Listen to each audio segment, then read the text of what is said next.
Bonjour à toutes et à tous et bienvenue dans ce nouveau numéro du Grand Mag. Tout de suite, les titres de ce journal.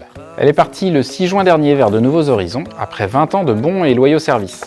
Découvrez ou redécouvrez le parcours d'Aude Potier, de son arrivée au service financier en 2005, jusqu'à son dernier poste de responsable service optimisation des processus, en passant par son rôle de MSSI et RPCA. Bref, rendez-vous à la rubrique Mouvement. À la rubrique Le Grand Dos, nous nous intéresserons au déploiement de l'intelligence artificielle à la CEPAM. L'assurance maladie lance sa propre IA générative, Camélia, et la CEPAM de la Sarthe a fait partie des caisse-testeuses entre mai et juin. Pourquoi et comment s'engager dans son déploiement et quelles sont les règles éthiques à suivre? Mathis Wallet, directeur des ressources, et Fabien Gaillet, responsable du service innovation, communication et coordination interne, répondent à ces questions dans le Grand Dos. Découvrons maintenant les missions du service gestion des droits, de l'affiliation en passant par la C2S jusqu'à l'accompagnement sur le compte Amélie. Il était 9h03, j'étais à Tarmac, en permanence. Pas parce que j'étais pénible, parce que c'est dans mon planning, et parce que j'aime les partenariats associatifs. Bref, j'ai fait une permanence chez Tarmac. L'assurée est arrivée, timide. Elle m'a tendu les papiers, demande d'affiliation, demande de C2S, déclaration de grossesse, un dossier complet, j'ai vérifié. La permanence se termine, retour à la CPAN, et je transmets le dossier avec le sentiment du devoir accompli. Il était 13h04. J'ai reçu un dossier, une étrangère non européenne, enceinte. L'assurée venait d'arriver en France. Je l'ai su parce qu'elle avait écrit « Juste arrivé en France », en majuscule, et souligné 3 fois. Le dossier était complet, c'était propre. J'ai cherché son numéro de sécu dans la BDO et sous EOPS, il n'y en avait pas. Mais aussi sous 3 orthographes différentes, avec ou sans accent, avec ou sans trait d'union, bref, j'ai trié. J'ai vérifié si elle était sur le territoire depuis 3 mois, oui. J'ai vérifié le passeport, valide. J'ai vérifié le titre de séjour, présent, et OK sous AGREF. J'ai vérifié la déclaration de grossesse, bien datée, signée, tamponnée. J'ai vérifié l'adresse, Google Maps l'a trouvée, et même le digicode. J'ai rigolé, j'ai dit waouh. Bref, j'ai affilié une étrangère enceinte.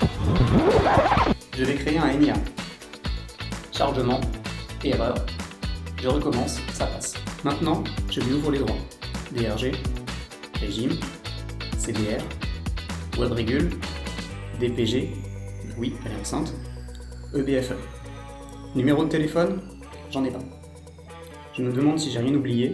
1, 2, 3, 4, 5, 6, 7... Non, c'est bon.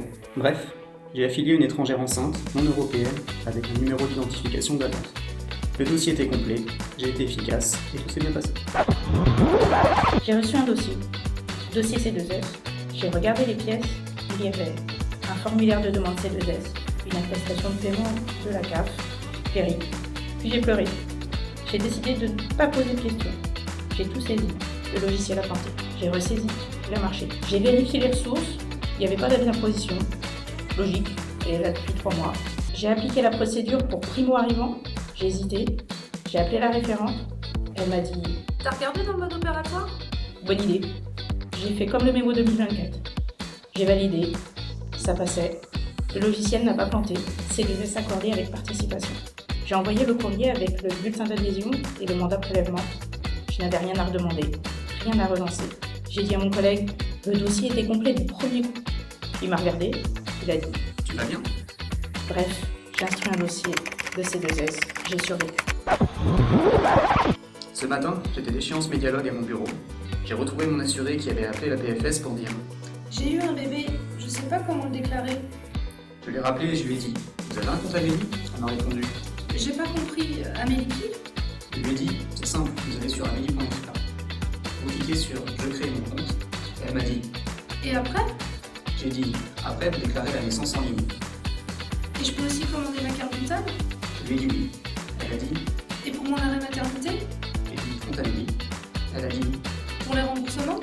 j'ai dit compte Amélie. Elle a dit Et pour suivre mes courriers ? j'ai dit compte Amélie. Elle a dit Ok. elle a raccroché. Elle avait l'air soulagée. J'étais content. Bref, il est orienté d'assurer sur le compte Amélie. Une belle présentation du service gestion des droits, très instructive. Revenons maintenant au 12 juin dernier où s'est tenue une rencontre organisée en collaboration avec la CAF pour les agents des maisons France Service de la Sarthe. Les France Service sont des espaces d'accueil essentiels pour accompagner le public dans les démarches administratives. Marilyn Bender, coordinatrice France Service, nous explique sa mission et l'objectif de cette journée. à retrouver dans la rubrique Retour sur. Nous terminons ce journal par un retour sur les voyages organisés par le CSE. Eddie Juron, parti au Japon en mars, et Sylvie Vaupré, parti au Canada en mai, nous partagent leur expérience et photos sur leur périple. À découvrir dans la rubrique Portrait.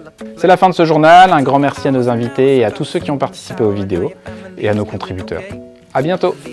In a taxi, kissing the backseat, tell the driver make the radio play, and I'm singing like, girl, you know I want your love. Your love was handmade for somebody like me. Come on now, follow my lead. I may be crazy, don't mind me. Say, boy, let's not talk too much.